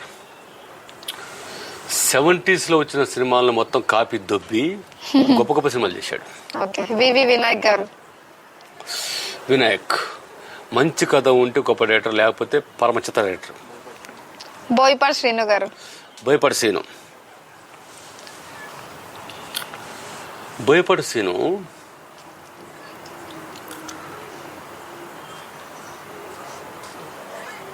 కథ కుదిరితే గొప్ప డైరెక్టర్, కథ కుదరకపోతే అతనంత చెత్త డైరెక్టర్ ఈ ప్రపంచం లేడు, మొత్తం ప్రపంచం లేడు. అండ్ రాజమౌళి గారు మన పాన్ ఇండియా డైరెక్టర్ అట్లా అంటారు, బట్ మీరెందుకు రాజమౌళి గారిని అలా తీసి పడేశారు? తీసిపడేలా Rajamouli copy director. Copy director ఎందుకు అనేసారు? బాహుబలి 25 సినిమాల కాపీ. ఓకే. మీకేమైనా డౌట్ ఉంటే సపరేట్ ఎపిసోడ్ చేయండి, ఏ సినిమాల కాపీ అని చెప్తే మీ దిమ్మ తిరిగిపోద్ది, బొమ్మ కనపడుద్ది. అంతే అంటారా? అంటే మన రాజమౌళి గారు కాపీ డైరెక్టర్. కాపీ డైరెక్టరే, కానీ కాపీ కొట్టడం అందరికీ అవకాశం ఉంది. మరి అందరు రాజమౌళి ఎందుకు కాలేకపోయారు? That's talent. Okay. Is the one of the greatest director on the planet. దాంట్లో ఏ డౌట్ లేదు. కథల విషయంలో మాత్రం పరమ కాపీ డైరెక్టర్. అవును. As a director one of the finest director on the planet. Okay. దాంట్లో ఏ డౌట్ లేదు. అండ్ రాజమౌళి గారికి కథలు ఇచ్చింది వాళ్ళ నాన్నగారు కదా, ఈయన ఎక్కడ కాపీ కొడతారు? అతన్ని మించిన కాపీ రైటర్ ప్రపంచం లేడు. వాళ్ళ నాన్నగారు. ఓకే. అంటే వాళ్ళ నాన్నగారు ఇచ్చింది తిని కాపీ రైట్ చేస్తారా ఏంటి? వాళ్ళ నాన్న ఆయనే చాలాసార్లు చెప్పాడు, ఓకే, నేను కాపీ రైటర్ అని చెప్పాడు. మహానుభావుడు రాజమౌళి గారు నాన్నగారు నేను గొప్ప రైటర్ అని చెప్పాడు. నేను చేసిన 10 సినిమా కాపీ సినిమా అని చెప్తాడు ఆయన. మహానుభావుడు. ఏ సినిమా కాపీ కూడా చెప్తాడు, అది అతను గొప్పతనం. అంటే కాపీ చేశానని ఆయన ఒప్పేసుకున్నారు. చాలాసార్లు చెప్పాడు ఆయన. చాలా గొప్ప వ్యక్తి. ఎవరు చెప్తాడు? చెప్పడు, ఆయన చెప్తాడు. అంటే మన రాజమౌళి గారు చేసిన ప్రతి సినిమాకి వాళ్ళ నాన్నగారే సపోర్ట్ తోనే చేస్తారా? అంటే ఆయన కాపీ చేసి చేయడంలో ఈయన స్టోరీ మళ్ళీ డెవలప్ చేసుకుంటారా ఏంటి? ఆయన కాదు, ఫ్యామిలీ మొత్తం కలిసి చేస్తారు. అండ్ మన కృష్ణవంశీ గారు కూడా కాపీ రైటరే కదా? కాపీ డైరెక్టర్, కాపీ డైరెక్టరే కదా. సింధూరం ఉంది. అవును. సింధూరం కృష్ణవంశీ, సింధూరం సినిమా తన లైఫ్లో గొప్ప సినిమా. అది అప్పట్లో ఫ్లాప్ అయింది. అది మ్యాచెస్ అని ఒక హిందీలో సినిమా ఉంది. గుల్జారన్ చేశాడు అని. Terrorism back drop, Naxal back drop చేశాడు. ఆ విషయం అంతా చెప్పాడు. ఈ మధ్య ఎవరో మీరు నేను క్రియేటివ్ డైరెక్టర్ కాదు, రీక్రియేట్ డైరెక్టర్ అని చెప్పాడు. ఒప్పుకున్నాడు అతను, కృష్ణవంశీ ఒప్పుకున్నాడు. కరెక్ట్. అది కృష్ణవంశీ చాలా గొప్ప డైరెక్టర్, క్రియేటివ్ డైరెక్టర్ కాదు, రీక్రియేటివ్ డైరెక్టర్. ఒక సినిమా చూసి ఇన్స్పైర్ అయిపోయి రీక్రియేట్ చేస్తారు. లైక్ దాసరి గారు మేఘ సందేశం ఒక సినిమా చేశాడు, దాని నేషనల్ అవార్డు వచ్చాయి. శంకరాభరణ సినిమా చూసి బీపీ వచ్చి ఆ సినిమా చేశాడు. వరే రిక్షణ సినిమా చేశాడు. తన శిష్యుడు ఆర్నారాయణమూర్తి చేసిన కమ్యూనిటీ సినిమాలను చూసి అది వసే రామ సినిమా చేశాడు. ఇన్స్పైర్ అయ్యి రీక్రియేట్ చేశారు. అది గొప్ప విషయమే. నువ్వు చేస్తావు, నేను చేస్తానా? చేయలేం కదా, అది గొప్ప విషయం కదా. అవును. ఇప్పుడు మనం చేసిన ఈ ఇంటర్వ్యూ ఉంది కదా, ఈ వీడియో బయటకు వచ్చి బాగా వైరల్ అవుతే మీకు ఎవరెవరు ఫోన్ చేస్తారు? ఇన్ కేస్ వచ్చిన వాళ్ళు ఫోన్ చేస్తే మీ రియాక్షన్ ఎలా ఉంటుంది? ఇప్పుడు నీతో ఏం మాట్లాడు అదే మాట్లాడు. ఇప్పుడు సపోజ్ రాజమౌళి ఫోన్ చేశాడు అనుకో, రాజమౌళి గారిని ఇలా అన్నారు, మీ నాన్న పరమ కాపీ రైటరు, నువ్వు పరమ కాపీ డైరెక్టర్, కానీ one of the finest director in the planet, you are man అని చెప్తా. ఓకే. ఇంకెవరి నుంచి ఫోన్ రావచ్చు మీరు ఎక్స్పెక్ట్ చేస్తున్నారు? అంటే ఇప్పుడు మనం మాట్లాడుకున్న వాళ్ళతో ఏవి చెప్తున్నాం కదా, నువ్వు ప్రైమ్ మినిస్టర్ గా రోడ్డు మీద అడుక్కునే మనిషిగా సేమ్ రెస్పెక్ట్ ఇస్తాను నేను. ఓకే. నేను అమ్మానే అంట, అడుక్కునేవాని అమ్మానే అంట. 10 కోట్ల కార్లు ఎవరు దిగారు అమ్మానే అంట. నాకు మనుషుల పొజిషన్తో నాకు సంబంధం లేదు. Spiritual person. మా స్పిరిచువల్ లైఫ్లో మనుషుల సోషల్ స్టేటస్కి, ఫైనాన్షియల్ స్టేటస్కి ఏ విలువ ఉండదు. ఎందుకంటే సోల్స్ మాత్రమే. నువ్వు ఇప్పుడు పోతావు, ఏదో లారేజ్ గుద్దుది, ఎవరు మందు కొట్టిన మందు కొట్టాడు గుద్దుతాడు, చస్తావు. యూ కదా. నాకు సోల్ తప్ప నీకు రూపాయి, నీకు అకౌంట్లో 100 రూపాయలు ఉన్నాయా, 100 కోట్లు నాకు అనవసరం. ఎందుకంటే మీరు నథింగ్. మీరు హ్యూమన్స్ ఆర్ నథింగ్. కాలం డిసైడ్ చేస్తుంది. మీరు హ్యూమనే కదా, మీరు కూడా నథింగేనా? నథింగ్ కాదు, సూపర్ నథింగ్. మీరు కూడా హ్యూమన్ అంటే నేను హ్యూమన్ కాదమ్మా. ఓకే, నేను రక్త మాసాలు తిరిగే దెయ్యాన్ని. అంటే రక్త మాసంతో పెరిగిన దెయ్యానైనా హ్యాజ్ ఏ మనిషే కదా. మీరు కూడా మా అందరిలాగే మీరు మనిషే కదా. మనిషి అయితే మీలా మాడతాను. అంటే మీరు వే ఆఫ్ థింకింగ్ వేరు, కానీ ఉన్న జీవం అంతా అందరూ ఒకటే కదా. ఏది ఫిజికల్ గా. అవును, ఫిజికల్ గా మనిషి. ఫిజికల్ గా మనిషిని కాదు. ఓకే, నేను మనిషిని కాదు. ఇప్పుడు నాకు గన్ పెట్టావు అనుకో, నా బంగారం ఇంకో 4 బీడీలు దాకా అప్పుడు కలిసేంట. నాకు చావుకు బతుక్కి తేడా ఉండదు. ఓకే, అంటే ధైర్యంగా తర్వాత ఆఫ్ షూట్ చేయమంటారా 4 బీడీల తర్వాత? నాకెందుకంటే చావుకు బతుకు నా తేడా లేదు. ఓకే, పోలీస్ ఆఫీసర్ ఉన్నాడు, టాప్ పోలీస్ ఆఫీసర్, పేరు చెప్పకూడదు. వాడు అంటాడు, వాడు ఆ మధ్య ఏదో ఆపరేషన్ నువ్వు కావాలి దేనికన్నా, నీకు చావు ఉంటే పోయింది అందుకని కావాలన్నాడు. మీరు నిజంగా చాలా పెద్ద పిచ్చోలు. పిచ్చోడు కాదు, పిచ్చి వాళ్ళు ఎవరైనా ఉంటే మొత్తానికి నేను అధ్యక్షుని. భయం ఉంటే తెలీదు. కత్తులు పట్టుకుని వస్తే ఈ విషయంలో నిజంగా నేను కూడా మీరు పిచ్చోడు అని ఒప్పుకుంటున్నాను. అంటే మీరు మాట్లాడేది నాకు అలా పిచ్చిగా అనిపిస్తుంది. ఎందుకు అనిపిస్తుంది అంటే జనాలు కూడా నీకు ఒక మైండ్ సెట్ ఉంటది. అవును, ప్రపంచం ఇలా ఉంటది, అలా ఉంటది, అలా ఉంటది, ఒక మైండ్ సెట్ ఉంటది. అందుకని పిచ్చోడు అనిపిస్తారు. అవును, కానీ if you understand me then you will respect me a lot. ఎందుకంటే నాకు గన్ ఎవడన్నా పెడితే ఇలా పెడితే గజగజ ఉంటారు, నేను ఉండకను. కూర్చోరా నాయన, 4 సీడ్ తాగాలి అంటే వాడేదో ఫైర్ మీద వస్తాడు కదా, మీరు కూర్చోంటే వాడెందుకు కూర్చుంటాడు? కూర్చోడు చెప్తాను, ఒరే నేను కొంచెం 4 సీడ్ తాగారా అని చెప్తాను. అంటే నాకు చావుకి బతుక్కి నాకు తేడా ఉండదు. That's your way of thinking. And other person అట్లా ఉండరు కదా. సో వాడేదో మిమ్మల్ని షూట్ చేయాలని వస్తాడు, వాడేదో ఫుల్ ఫైర్ మీద వస్తాడు, ఆ ఫైర్ మీద వెంటనే షూట్ చేస్తే మీ ఏం చేస్తారు? షూట్ చేసేస్తాడు అనుకోండి, చచ్చిపోతాను. మరి మీరు తర్వాత కూర్చోండి అన్నప్పుడు వాడు కూర్చోకపోతే నేను ఇమ్మీడియట్లీ షూట్ చేస్తాను కూర్చుంటాడు. నేనేం చెప్తాను, వాడిని చేస్తా చెప్పట్లా. ఓకే, నన్ను కొంచెం సీడ్ తాగినా షూట్ చేయని చెప్తాను. షూట్ మీ అంటాను. ఓకే, నాకు చావుకి బతుక్కి తేడా తెలీదు. నీకు విషయం తెలుసా అమ్మా, ఇక్కడ నా ఇల్లు ఉంది కదా, ఇక్కడ తులసి చెట్టు మొలిచింది, అక్కడ తులసి మొలిచింది. ఒక చెట్టు కింద తేలుంది, ఒక చెట్టు మీద పసరిక పాము ఉంది. Can you imagine? No, I could not imagine that. ఒక తేలు అంటే రాయింది. ఓకే, మా అమ్మ తేలెక్కితే దాన్ని చంపేసింది. ఓహో, ఇక్కడే అక్కడ తులసి చెట్టు ఉంది, అక్కడ పసరిక పాము ఉంటది. అది కరవదు, హార్మ్ఫుల్ కాదు అది. ఓకే, అంటే మాలాంటి వాళ్ళు కొంచెం భయం వేస్తుంది కదా. పల్లెటూళ్ళలో పిల్లలు దాంతో ఆడుకుంటారు, అది కరవదు, అది పచ్చగా ఉంటది, అది చెట్ల మీద ఉంటది. 4 అంతస్తులు దాటి ఆడికొచ్చి అక్కడ ఉంది. అది స్టిల్ ఇప్పుడు కూడా ఉందా? లేదు, మా అమ్మ చూసి నన్ను బతికించారు, దాన్ని పట్టుకొని పొయ్యి కింద ఎత్తేసింది. ఓకే, ఆమె పల్లెటూరు ఆమె. అది కరవదు, తెలుసు, అది పడేసింది. Okay, can you imagine? ఒక తేలు, అది ఆ తేలు మామూలు తేలు కాదు, రాచ తేలు. అది కింగ్స్ కార్ అంటే చాలా డేంజర్. తేలని తిని బతుకుద్ది అది. ఓకే, అది కుడితే మనిషి 5 బ్లడ్ అంతా లాగేస్తుంది. కాదు 5 minutes మనిషి చనిపోతాడు. మా అమ్మ తేలిని చంపేసింది. ఇక్కడ ఒక పసిరిక పాము ఉంది, దాన్ని తీసుకెళ్ళి అక్కడ పడేసింది. My god, can you imagine? No, I could not 4 అంతస్తులు ఎక్కి ఒక పాము వచ్చి అక్కడ ఉంటది అనేది. Can you imagine? No no no no, అది నాకు సాధ్యం. మీకు నచ్చిన రైటర్స్ మీద మీ ఒపీనియన్ చెప్పండి, అండ్ సినిమా మీద మీ ఉద్దేశం కూడా చెప్పండి. రైటర్స్ ఇద్దరే. ఓకే, ఒకళ్ళు పచ్చి బేర్స్, వాళ్ళిద్దరుగానే వాళ్ళొక్కళ్ళే. ఓకే, ఇంకోళ్ళు Salim Javed, the creators of Sholay. Okay. భారతీయ సినిమా చరిత్రను మార్చిన షోలే రైటర్స్ సలీం జావేద్ వాళ్ళు మన Telugu పచ్చిపేర్స్. Okay.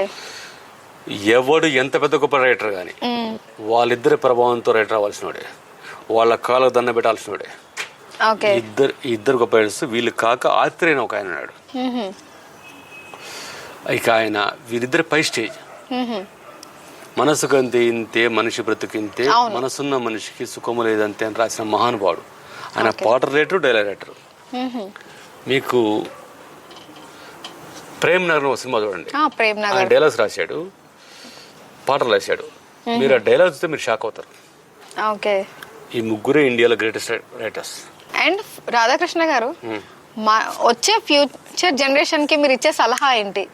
Up coming directors వాళ్ళందరికీ, రైటర్స్ వీళ్ళందరికీ మీరు ఇచ్చే ఒక సలహా ఇవ్వండి. ఏంటది? ఒరే, మీరు ఒక అమ్మాయిని చూస్తే బ్యాక్ చూసి ఫ్రంట్ చూసి పోతారు కదా, పిచ్చిలాగా ఉంటారు కదా. మీరు సినిమా డైరెక్టర్ అవ్వాలనుకుంటే ఒక అమ్మాయి పట్టినంత ప్యాషన్, అంత ప్యాషన్తో సినిమా వెనకల పరండి. ఓకే. పిచ్చి పట్టాలి. అలా ఒక అమ్మాయి పట్ల ఎంత పిచ్చి ఉంటుందో అంత పిచ్చి మీ సినిమా పట్ల ఉంటే మీరు గొప్ప రైటర్లు అవుతారు, ఏదో గొప్ప రైటర్లు అవుతారు. సింపుల్. అది సలహా కాదు. ఓకే. ఒక అమ్మాయిని చూసి దానికోసం ఏమేం చేస్తాను, చచ్చిపోతా సంపుతా ఉంటారు కదా, అంత సినిమా పట్ల ఉండాలి. ఉంటే వాళ్ళు గొప్ప రైటర్, వాళ్ళు గొప్ప. దానికి ఉదాహరణ రాంగోపారమ్మ. ఓకే. థ్యాంక్ యూ రాధాకృష్ణ గారు, మీ వాల్యుబుల్ టైం మాతో స్పెండ్ చేసినందుకు. మేము అడిగిన క్వశ్చన్స్ అన్నిటికీ చాలా ఓపిక్గా, ఏమి అంటే పర్సనల్గా ఏమీ తీసుకోకుండా చాలా నీట్గా చెప్పినందుకు చాలా థ్యాంక్ యూ సో మచ్. శుభం భూయాత్. చూసారు కదండి మన రాధాకృష్ణ గారి గురించి, ఆయన పర్సనల్ లైఫ్ గురించి, ఆయన ఇండస్ట్రీ లైఫ్ గురించి అన్నీ తెలుసుకున్నాం. బట్ ఆయన పిచ్చినా కొడుకు అన్నారు కదా, నేను మీకు చెప్తున్నాను ఆయన ఎక్స్ట్రీమ్ పిచ్చినా కొడుకు. చూసారు కదండి. Okay, thank you for watching this video. Please like and subscribe. Thank you. Life is not beautiful, life is horrible. You have to face it. అప్పుడప్పుడు బ్యూటిఫుల్. Subscribe mister I.